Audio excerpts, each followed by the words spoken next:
Alhamdulillah. Alhamdulillah rabbil alamin. Syukur kepada Allah. Sebelum saya meneruskan perkongsian ilmu ini, ingin juga saya menyampaikan firman Allah Subhanahu wa taala oleh daripada surah Al-Hajj ayat 94. Oleh itu sampaikanlah wahai Muhammad dengan berterus terang, yang ini ilmu Allah dengan berterus terang, dan jangan kau hiraukan apa manusia akan berkata kepada kamu, orang musyrikin akan kata kepada kamu. Maka terangkan dengan jelas, tidak ada selindung, tidak ada kepentingan diri. Hak Allah tetap hak Allah. Baik, pada hari ini kita berkongsi tentang nusyuz juga. Semalam kita cerita, kita hentam perempuan cukup-cukup. Sedap, saya hentam perempuan semalam, sedap. Pang. Orang rumah saya dekat, wah abang, balik semalam. Wah abang, sedap hentam orang perempuan pula. Hentam orang perempuan hari ni kan. Esok hari apa pula? Esok lelaki pula. Abang hentam macam mana abang hentam orang perempuan semalam. Orang rumah saya jahat. Nakal dia, ya? Tak apa, ya? Orang perempuan, ya? Suami yang nusyuz. Nampak? Suami yang nusyuz. Apa yang saya bacakan kat sini, saya tak nak tuan-tuan tengok muka saya, ya? Tak nak berenung macam mana saya sampaikan, ya? Tuan-tuan renung pada diri tuan-tuan yang dirahmati Allah semua, ya? Abang-abang semua renung pada diri sendiri. Ada tak aku tergolong dalam apa yang Ustaz Jebat cakap tadi? Ya? Jangan renung pada saya. Saya dah baca dulu dah, ya? Saya dah baca dulu dah benda ni. Saya dah renung dah diri saya. Ya, renung betul-betul. Kadang-kadang kita rasa kita dah buat benda dah betul dah, ya? Rupanya ada lagi, ya? Bismillahirrahmanirrahim. Jangan ingat isi saja, suami pun boleh nusyuz. Tajuk soalannya. Ramai yang tahu apabila isteri enggan taat kepada perintah suami di sisi syariat ialah disebut sebagai nusyuz. Ramai orang tahu, ya? Tak taat dengan suami, nusyuz. Kita duk hentamlah isi nusyuz. Tak sedar rupanya orang lelaki pun ada nusyuz. Lagi berat kita punya nusyuz. Nusyuz kita, ya, pada Allah Subhanahu wa taala. Ada cakap lelaki ni berat, dia pemimpin, kan? Dia sembelih tengkuk dia sendiri. Aku terima nikahnya, maka pada saat itu engkau dah ambil pisau yang tajam di tangan kamu sendiri, sembelih tengkuk kamu sendiri. Pisau yang tajam, sembelih tengkuk kamu sendiri. Sebab kau dah jadi pemimpin. Kita dah jadi pemimpin. Saya dah 25 tahun jadi pemimpin dekat rumah tangga. 55 tahun lah saya sembelih tengkuk saya. Ya. Jika seorang isteri disabitkan nusyuz oleh mahkamah, maka dia dah tak berhak untuk menerima nafkah dari seorang suami. Semalam saya dah sampaikan. Saya tak nak cakap banyak lagi benda tu. Nanti kan orang rumah saya hentam saya, kan? Dia pasang je telinga kat rumah saya, dia pasang je telinga tu. Ya? Tapi ramai yang tidak tahu, selain isteri, suami juga boleh dikira sebagai nusyuz. Nampak? Dia dah mulalah mukadimah dia. Suami pun ada dikategorikan nusyuz. Kalau kita tak tahu, kita tak nak ambil tahu, sampai ke sudahlah nusyuz. Kita cari duit, menjaga sana, menjaga sini, bagi kesempurnaan pada isteri, bagi kesempurnaan pada itu, kan? Tak kira masa, tak kira itu, tak kira ini. Tinggal solat, cari duit. Tinggal itu, cari duit. Ingatkan dah lepas dah. Rupanya tak lepas lagi. Ada lagi. Cuma perkara ini jarang didengar, sebab isi jarang nak minta suami disebutkan nusyuz. Sebabnya suami yang diberi nafkah khas. Isteri nak cakap kita ni suami kita ni, lelaki ni nusyuz, ya? Dia tak boleh nak cakap, sebab kita yang bagi nafkah dekat dia. Dan mungkin juga dia nak cakap, dia tak ada ilmu. Dia tak tahu macam mana suami itu nusyuz. Yang dia tahu dayus saja. Nusyuz dia tak tahu. Suami pun ada nusyuz. Hari ni Kita dengar, kita tahu apa yang dikatakan suami nusyus. Dan akak-akak yang dekat luar tu, buka sikit kepala otak tu, jangan duduk murung je. Tahu isteri nusyus, suami nusyus, kita tak tahu. Hari ni buka telinga. Dia sama-sama tahu. Suami ada ilmu, isteri ada ilmu. Tapi sama sekali nusyus isteri dan suami. Sama ke nusyus suami dengan isteri? Bagi saya faham, saya tahu memang tak sama lah. Lebih kurang hampir lah. Tapi lebih kurang je lah. Mari kita tengok. Bila yang dikatakan suami nusyus, kalau isteri-isteri itu anggap nusyus bila dia tidak mentaati perintah suami. Semalam saya katakan, isteri yang tidak mentaati perintah suami. Kita pergi bekerja, isteri duduk rumah masak. Padahal masak itu tugas dia. Tugas suami. Basuh kain, basuh apa semua tugas suami. Tetapi arahan kita, awak duduk di rumah, jaga anak, makan, masak untuk saya, masak untuk anak, bersihkan rumah, jaga harta benda saya. Arahan. Jadi jatuh hukum, wajib isteri ikut. Tak ikut, derhaka. Derhaka tu nusyus lah. Maka suami pula dikira nusyus bila dia menganggap tanggungjawab yang telah diamanahkan kepada dirinya sebagai suami. Apa dia? Ada soalan tak? Tanya tak? Kita renung. Saya bagi tahu. Kita renung diri kita, kan? Selama semayang tunggang terbalik, kan? Umur dah 40, 50, 60, tak tahu. Sebab apa? Jahil. Nak kata apa? Saya tak nak sebut bodoh lagi lah. Sebut bodoh kasar.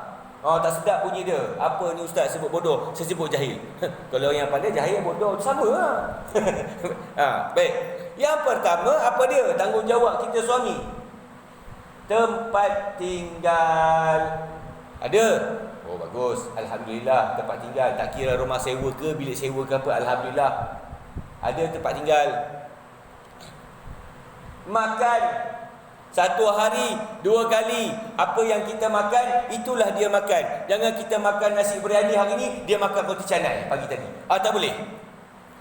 Kita makan nasi biryani, dia makan nasi biryani. Apa yang kita makan, itulah dia makan. Jangan disebabkan kita tak mampu. Isteri minta KFC, duit ada RM2 dalam poket, nak minta KFC. Tak beli KFC, merajuk lari rumah. Punggah. Macam semalam. Tak boleh macam tu. Yang ketiga, pakaian. 1 tahun 1 set, tak termasuk Jangan gatal-gatal ada sebut emas bang. Emas ni tumbuk muka dia tu. Emas tak ada. Hanya pakaian. Ujung rambut sampai ujung kaki, luar dan dalam. 1 tahun sekali. Nak beli 1 setahun zak sekali beli ke, ataupun nak beli sikit. Itu paling sikit lah. 1 tahun sekali. Kalau kita rasanya bukan 1 tahun sekali, tudung saja. Saya rasa dekat almari rumah saya pun tudung saya dah berdozin dah, boleh buat gudang lah. Macam-macam mesin. Ikut je lah. Orang lelaki kena banyak sabar lah. Nak buat macam mana? Kita layan, kita bengong sama. Tak? Baik. 3 perkara ni. Baik, kita tengok. Rumah. Rumah. Kalau kita duduk dalam rumah, dia selesa tak? Selesa tak? Kipas ada tak? Ada komplain tak? Kalau dia ada komplain lagi, tak lepas. Allah bang, panas bang. Rumah ni, jeng rasa. Tak lepas lagi. Belum lagi. Sebab dia tak selesa. Dia rasa tak selamat duduk, tak selesa dia duduk. Kan? Sebab hormon orang perempuan ni tak macam orang lelaki. Dia panas sikit, dia menyelap dah. Dia menyelap hantu, habis dengan cucu-cucu, dengan anak-anak dia rembat. Silap dengan suami pun dia rembat sekali. Baru je terjadi. Lari tidur kebun. Nampak? Tak lepas lagi. Baik, kita tengok itu di rumah. Saya bagi contoh. Renungkan. Makan. Cukup tak dia makan? Ha? Siapa tak kita makan? Kita hari ni kita makan nasi paling simple dekat rumah saya. Cara keluarga saya makan. Nasi, ulam, ikan masin, sambal belacan. Tu dah kira sedap dah. Tu bos. Nak makan ayam apa semua tu saya tak galak kan. Saya tak suka. Saya tak bagi. Abang ni selalu bawa hantar pergi ikan fresh. Ikan apa? Tilan. Ikan tilan. Itu berkebun. Rumah saya makan tu. Isteri saya makan macam tu. Jangan bagi dia komplain. Bah, tak cukup makan bah. Ada tak? Kalau tak ada, alhamdulillah. Pakaian. Gelang tangan tak ada masuk ya. Jangan gatai cakap ada gelang tangan ada masuk. Akak-akak dekat luar jangan cakap nakah pakaian. Ada gelang tangan emas. Tak ada dia ajar. Cari kitab tunjukkan saya ada gelang emas. Jangan mengadakan mengenaikan suami. Pakaian selalu yang banyak terjadi. Atas, bawah, luar, dalam. Setahun sekali. Selalu yang tak nampak dekat mana? Seluar dalam. Tu dah koyak rabak punya seluar dalam. Getah pun dah nak lusuh dah. Main tarik seluar macam tu je. Seluar dalam. Tukar tak? Ni saya kat jujur. Seluar dalam dia tu sampai dah nampak kuning dah dekat bawah dia tu. Tak tukar-tukar lagi. Dah keras lah dekat bawah dia tu. Kesan keputihan. Saya cakap jujur, saya tak nak suruh-suruh. Tak tukar lagi. Ada tak? Kalau tak ada lagi, tak lepas lagi. Kalau ada isi yang komplain lagi macam tu, tak lepas lagi. Nampak? Dikategorikan suami yang nusyuz. Itu makanya ikut ego Rasulullah sallallahu alaihi wasallam. Jangan ikut ego kita. Saya tak nak ikut ego saya. Berterus terang dengan isteri. Ayang, abang dapat bagi yang ini je. Abang usaha nak jadi yang terbaik. Walaupun tak dapat yang jadi terbaik, tetapi saya usaha nak dapatkan yang terbaik. Tetapi saya dapat yang ini saja terbagi. Isteri mana tak sayang suami, dia faham. Dia akan faham suami dia. Percayalah. Dia faham suami dia. Dia sayang suami dia. Bila suami isteri dah faham, lepaslah kita. Terlepas daripada kategori nusyuz tadi. Nampak? Sebab itu yang kita termampu bagi pada dia. Jangan cakap selalunya orang tak nampak. Luar tudung cantik, baju cantik, kasut cantik. Semua lawa-lawa. Seluar dalam kita nampak. Tak nampak. Udah rabik dekat punggung seluar dalam isteri. Dia yang selalunya umur 40 lebih ke atas dengan isteri yang umur yang rumah tangga 25 tahun ke atas lagi. Udah rabik seluar dalam, tak tukar lagi. Sampai getah dah lusuh, pakai seluar dalam pun tak payah, boleh masuk kepala dah. Nampak? Tak tukar lagi. Allahu Rabbi. Kemudian kita cakap ego pula tu. Pada seluar dalam isteri pun tak tukar lagi. Dah kita cakap ego. Padahal itu dah kategori nusyuz. Baik. Itu yang 3 perkara. Apa tanda-tanda suami nusyuz? Nusyuz suami melalui percakapan. Percakapan kita. Kita nak isteri kita cakap lemah lembut dengan kita, belai dengan baik. Kita bercakap dengan isteri kita kena baik jugalah. Tak boleh nak lebih kurang semacam je. Kena cakap lembut dengan dia, baru dia boleh lembut dengan kita. Kalau kita cakap bahan bodoh bangang apa semua, dia bahan bodoh bangang kat kita, jangan marah, kita ajar dia. Nampak? Suami boleh dikirakan nusyuz di sisi syarak jika dia seringkali tidak mahu bercakap dengan isterinya dan bercakap kasar. Ada tak nak bercakap dengan isteri? Bukan dia tak nak bercakap, dia malas nak bercakap dengan isteri. Sombong, muncul, duduk atas meja baca kitab. Isteri bercakap, abang nak makan ke? Abang nak minum ke? Betul je, dah terasa hati. Bila terasa hati dia, nusyuz lagi. Percakapan. Kasar di sini bermaksud sedang sedang memanggil isteri dengan perkataan yang keji dan tidak sepatutnya.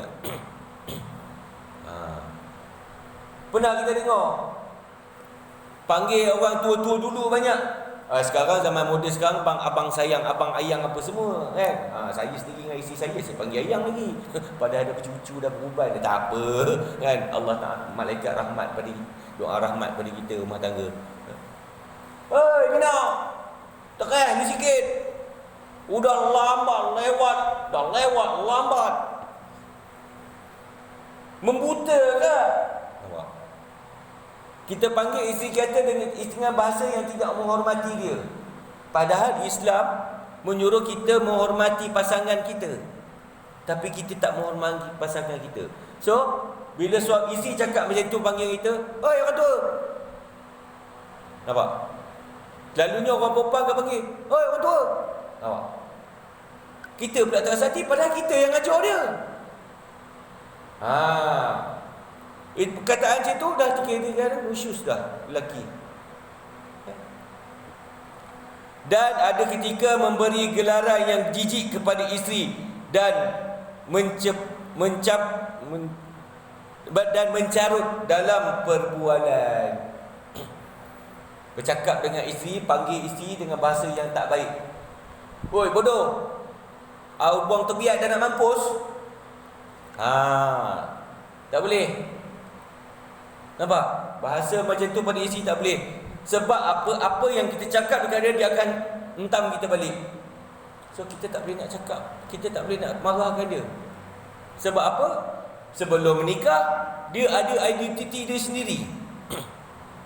Bila dah menikah, dia macam budak kecil, dia akan ikut suami dia. Budak kecil belum menikah, dia ada cara dia sendiri. Kita didik kasar, anak akan jadi kasar. So jangan salahkan dia, salahkan kita suami. Kita yang nusyus dengan mereka, kita yang nusyus dengan isteri, kita yang nusyus dengan anak. Puncanya kita. Cara saya memang kasar begini. Anak saya ada yang lembut. Tengok. Semua jebon. Semua kasar. Baik yang lelaki, baik yang perempuan. Semua taekwondo punya geng. Pantang lepa nak bertumbuk. Nampak? Siapa ajar? Saya ajar. Sebab apa? Saya nusyus. Tapi anak kita kena terang pada anak. Cara kita bekas tentera. Kita begini. Dah terang pada dia. Yang baik ikut, yang tak baik jangan ikut. Mereka ada otak fikirlah sendiri. Kan? Baik tak baik. Mana nak ikut, mana tak ikut. Cerita dia sekarang nak mengelakkan kita daripada nusyus ni berterus terang. Turunkan sedikit ego tu. Mentang-mentang kau Tok Bilal, mentang-mentang kau ustaz. Wah, kau sedap hati, sedap gamak je kau taruh cukup-cukup. Apa ingat nama ustaz boleh masuk syurga lah ke? Isteri boleh datang bagi payung mat, bagi payung ke pahala kita. Tak ada. Saya pun dekat sana jam sebelum tuan-tuan masuk terjun dalam swimming pool api tu, saya dulu terjun dalam swimming pool api tu. Allah soal saya macam-macam. Nampak? Ya. Yang kedua, suami juga boleh dikira nusyus jika dia mengarahkan isinya untuk melakukan perbuatan yang bertentangan dengan hukum syarak. Ini banyak terjadi. Suruh suami isteri pakai ketat-ketat. Kalau membiarkan isteri pakai membuka aurat tanpa dilarang, dayus. Membiarkan mereka itu berpakaian telanjang, dayus. Kemudian yang di sini mengatakan menyuruh berbuat pula. Suruh buat pula. Kalau kita dah suruh buat, kita pula yang menggalakkan, kemudian kita dah suruh buat, takkan kita nak larang. Dua pangkat tak dapat. Last corporal. Last corporal, nusyus. Dapat corporal pula lagi, dayus. Habis jam, keparit. Dua dosa besar dah dapat. Dua. Nampak? Ya? Kita menggalakkan, menyuruh anak isteri kita buat benda yang melanggar hukum syarak. Banyak terjadi. Tambah-tambah terutama dia dekat luar-luar, dekat kawasan-kawasan luar ni. Kat sini pun ada. Ayah suruh anak pergi jual dadah. Ayah suruh anak pergi beli arak. Anak suruh anak pergi beli rokok.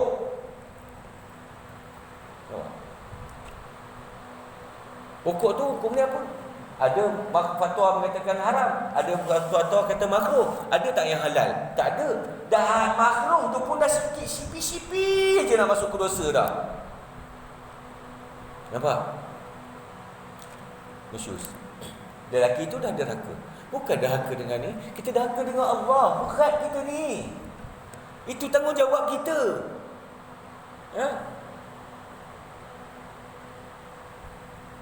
Nusyus suami melalui perbuatan. Suami dikira nusyus bila dia langsung tidak melakukan hubungan kelamin dengan isterinya tanpa sebab dan dibenarkan oleh syarak. Nampak? Kita tidak bersubuh dengan isteri. Selalunya jadi macam tu. Kawan-kawan, ada skandal. Ustaz, isteri saya dah tak lawa Ustaz. Dulu saya tengok steam Ustaz, kecil, halui, somel, ya Allah, putih melepak Ustaz. Anak dah 2-3 dah gemuk Ustaz. Rambut dah macam hantu Kak Limah dah. Badan dah gemuk dah, kulit dah hitam dah. Tak ada selera lah Ustaz. Bodoh. Buta nusyus kau. Apa beza dia? Tutup lampu. Sama tak nampak sekatan apa? Tak nampak. Tutup gelap. Gelap gelamat. Sama je. Dengan awet dia pun sama. Dengan isteri kita pun sama. Habis hari gila. Tak ada apa. Tu je cerita dia. Tidak mahu bersama dengan isteri. Isteri dah ajak ni. Dah pakai seksi dah.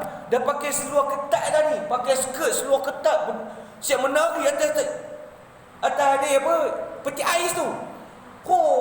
Nak goda suami malam ni. Malam Jumaat bang. Malam Jumaat. Suami buat dek isap rokok daun. Dok gerak mengemuk dah. Dak sei aku. Habis. Engkau tak nak bersama dengan isteri kau, habis kau nusyus. Tak kira kau tua muda apa semua.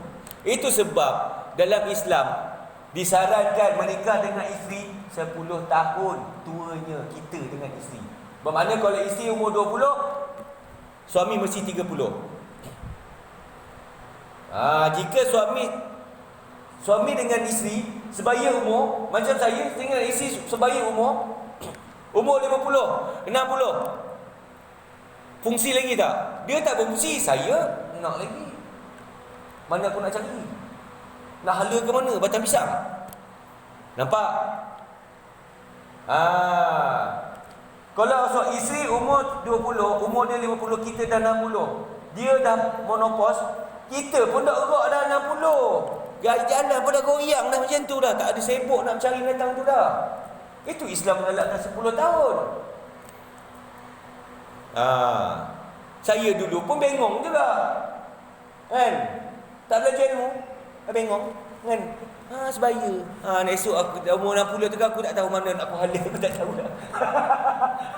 Dia cakap jujur. Jangan marah, saya cakap jujur supaya terang. Nampak? Mampu Ustaz. Tak apa. Biarlah kamu nak kata apa, aku boleh katalah, tapi aku nak bagi kamu terang. Biar terang bila faham. Biar kena kat saya sendiri. Memang kena kat saya pun. Tak apa, kena kat saya pun tak apa, tak ada masalah, kan? Supaya generasi-generasi macam anak kita ni jangan jadi macam kita. Ya? Bahaya kita ni tak ada apa dah. Tunggu masuk kubur je tu kena faham tanah ya. Yang ni, yang bujang ni umur berapa? 15. Anak saya ada 15 orang tahu. Jangan yang tu. Ada yang umur yang tu. Ada yang kecil tu 10 tahun tu kat sini. Ngam tu. Tunggu aku besar sikit. Okey.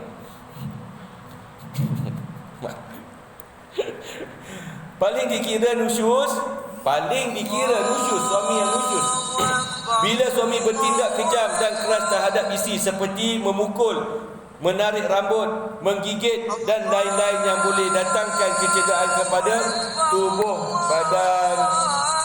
badan isteri. Pukul isteri tak boleh. Yang seterusnya, nusyuz juga bagi suami yang tidak menyediakan nafkah dan sewajarnya dari segi minum, pakaian dan tempat tinggal kepada isteri, tetapi menghabiskan duitnya kepada benda yang tidak berfaedah seperti memberi rokok.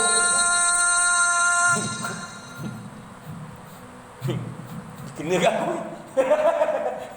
Saya tak beli rokok, saya kena beli vape. Padam kedua Ustaz.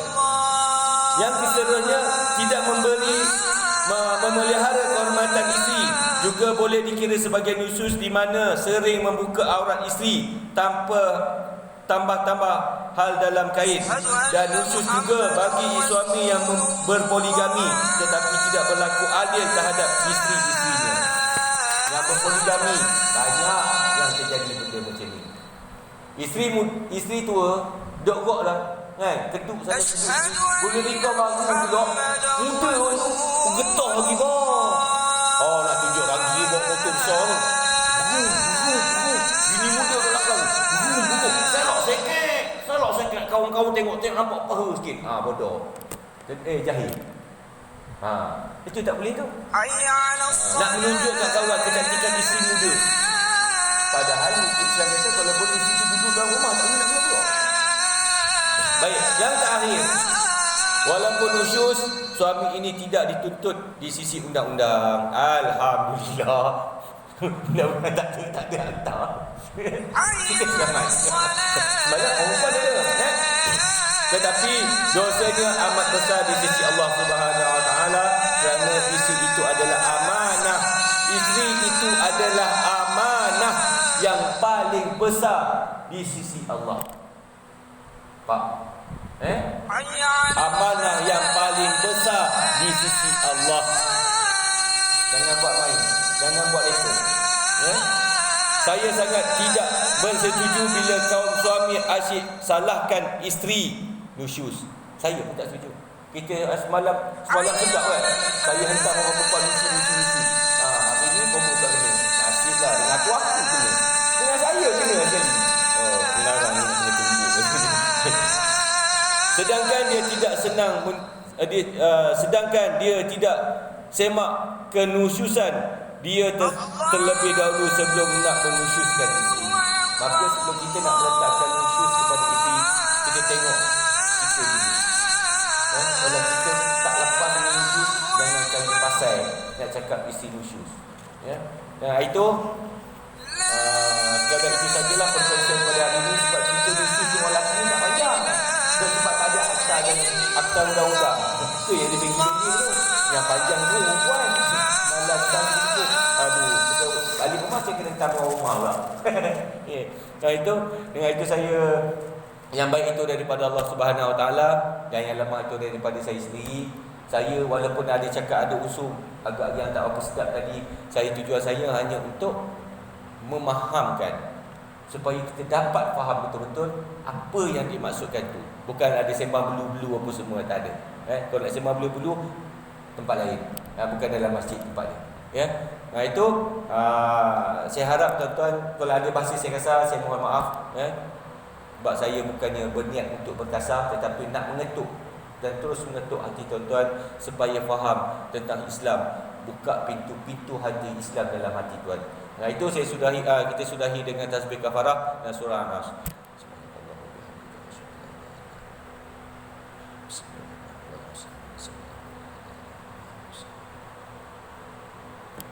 Saya sudahi dengan wabillahi taufiq wa hidayah. Wassalamualaikum warahmatullahi wabarakatuh.